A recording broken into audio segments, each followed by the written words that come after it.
पृथ्वी पर बढ़ रहे अन्याय और अत्याचार को ही खत्म करने के लिए मैं अवतार लेता हूँ। इंसान की आत्मा को ईश्वर के साथ मिलने के लिए कई करोड़ों योनियों में जीने और मरने के बाद इंसान का शरीर मिलता है। जब आत्मा इंसान के शरीर को धारण करती है तब उसकी जिंदगी की असली परीक्षा का दौर शुरू होता है।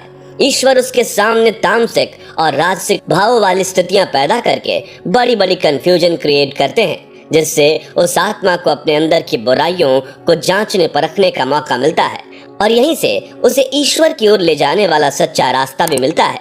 इंसान के अंदर तामसिक भाव उदासी और डिप्रेशन पैदा करते हैं, जबकि राजसिक भाव लालच और जलन पैदा करके दूसरे इंसान के प्रति हमें कठोर बना देते हैं। इसलिए इंसान को जीवन जीते समय इन भावों को जानकर अपने अंदर के सद्गुणों को पहचानना चाहिए, क्योंकि सद्गुण ही हमारे परिवार, समाज और नेचर से जुड़कर हमें अच्छा और नेक इंसान बनाते हैं। भगवान श्री कृष्ण सभी इंसानों को लालच और मोह छोड़ देने की बात करते हुए गीता में बतलाते हैं कि लालच और मोह से घिरे इंसान की इच्छाएं जब नहीं पूरी होती तो उसके अंदर गुस्सा और फ्रस्ट्रेशन पैदा होता है।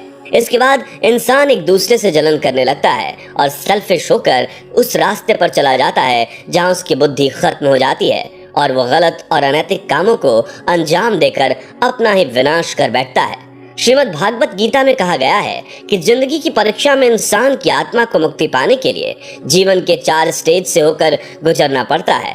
धर्म, अर्थ, काम और मोक्ष ही वे 4 स्टेज हैं जिन्हें जानने के बाद इंसान ईश्वर को समझ सकता है। धर्म इसका पहला स्टेज है, जिसका चिन्ह शेर को माना गया है। श्रीमद् भागवत गीता में धर्म को हृदय में धारण करने से मान्यता दी गई है। सच्चाई के रास्ते पर चलना, दूसरे को नुकसान नहीं पहुंचाना, भगवान में विश्वास रखना और बुरे कामों से परहेज करना ही धर्म है। भगवान श्री कृष्ण कहते हैं कि हर एक इंसान को अपनी जिंदगी में हर समय धर्म के नियमों को मानना चाहिए और धर्म को आगे बढ़ाना चाहिए। मुक्ति का दूसरा स्टेज अर्थ है, जिसका चिन्ह घोड़ा है। हर एक इंसान की आत्मा ये जानने और समझने की कोशिश करती है कि उसका जीवन पृथ्वी पर क्यों हुआ है। इंसान को मेहनत करके अर्थ यानी कि पैसा कमाना चाहिए, क्योंकि अगर इंसान के पास पैसा रहेगा तो वो जिंदगी में सुख पाने वाली चीजों को जुटा सकता है।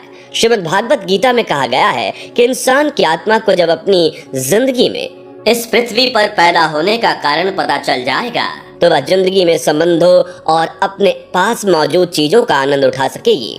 मुक्ति की तीसरी स्टेज है काम। भगवान श्री कृष्ण कहते हैं कि हर इंसान को अपनी कामनाओं यानी कि भावनाओं पर कंट्रोल रखना चाहिए। गुस्सा, लालच, मोह, घमंड, जलन और सेक्स जैसी भावनाओं में बहकर कोई भी इंसान अपने सालों की मेहनत को एक पल में बर्बाद कर सकता है। इसलिए इंसान को हमेशा इन भावनाओं पर कंट्रोल रखना चाहिए। मुक्ति का चौथा स्टेज मोक्ष है, जिसका चिन्ह हाथी है। श्रीमद् भागवत गीता में कहा गया है कि इंसान पैदा होते समय ही कुछ इच्छाओं के साथ इस दुनिया में आता है। उसकी कुछ इच्छाएं पूरी हो जाती हैं, लेकिन कुछ इच्छाएं अधूरी ही रह जाती है, जिनके कारण उसे दोबारा से इस दुनिया में जन्म लेना पड़ता है। भगवान श्री कृष्ण कहते हैं कि यदि हम कोई भी इच्छा न रखें तो बार बार इस दुनिया में जन्म लेने से मुक्त हो जाएंगे। वे कहते हैं कि गलतियों को भुला देना और माफ कर देना ही मुक्ति की दुनिया में रखा गया पहला कदम है। हमें उन सभी से माफी मांग लेना चाहिए जिनके साथ हमने बुरा किया है। उन सभी को माफ कर देना चाहिए जिन्होंने हमारे साथ बुरा बर्ताव किया है, क्योंकि माफी मांगने और माफ कर देने से ही इंसान के मन की कड़वाहट दूर हो जाती है। भगवान श्री कृष्ण ये भी कहते हैं कि जब तक इंसान की आत्मा मुक्ति के इन 4 स्टेज को नहीं समझ लेती, तब तक बार बार उसे इस संसार में जन्म लेना पड़ता है। इंसान की आत्मा अपने कर्मों के मुताबिक स्वर्ग या नर्क में जाती है, जहां उसके साथ उसके कई जन्मों के पाप और पुण्य का हिसाब किताब किया जाता है। भगवान श्री कृष्ण यह भी बतलाते हैं कि मुझे पाने के लिए पूजा पाठ या कर्म कांड ही माध्यम नहीं है। भगवान की इच्छा से दूसरों की भलाई के लिए किया गया कोई भी काम करके मुझे हासिल किया जा सकता है। श्रीमद् भागवत गीता में कहा गया है कि हर एक इंसान को भगवान स्वयं अच्छे काम करने के लिए मोटिवेट करते हैं, और इस बात को मानकर जब इंसान खुद को भगवान को सौंप देता है तो उसे हमेशा के लिए डर और चिंता से छुटकारा मिल जाता है।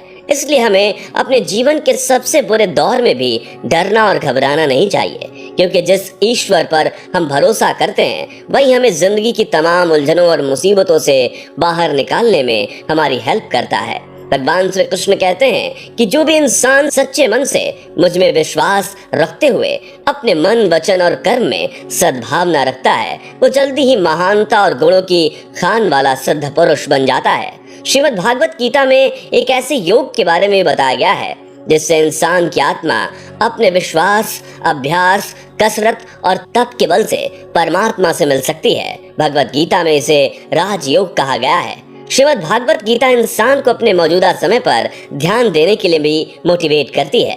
ज्यादातर लोग अपनी जिंदगी में बीती हुई पुरानी बातों या दुखों को लेकर डिप्रेशन में जीते रहते हैं। इंसान या तो अपनी जिंदगी की बीती हुई बातों को लेकर परेशान रहता है या फिर उसे आने वाले कल की चिंता खाए जा रही होती है। इस कंडीशन में जीने वाले लोगों के लिए श्रीमद् भागवत गीता में यह कहा गया है कि इंसान को बीते हुए समय की कोई चिंता नहीं करनी चाहिए और न ही भविष्य को लेकर चिंतित रहना चाहिए। इंसान के हाथ में केवल उसका वर्तमान समय रहता है और उसको अपने वर्तमान को ही कर्म के सहारे बेहतर बनाने के लिए प्रयास करना चाहिए।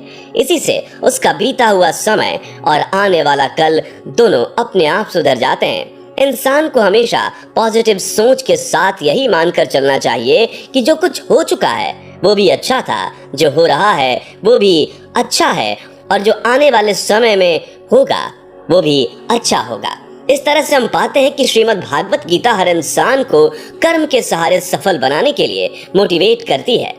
भारत के सभी ऋषियों, महापुरुषों, विद्वानों, वैज्ञानिकों और नेताओं ने गीता में दिए गए उपदेश को पढ़कर अपने अपने फील्ड में बड़ी ऊंचाइयों को छुआ है।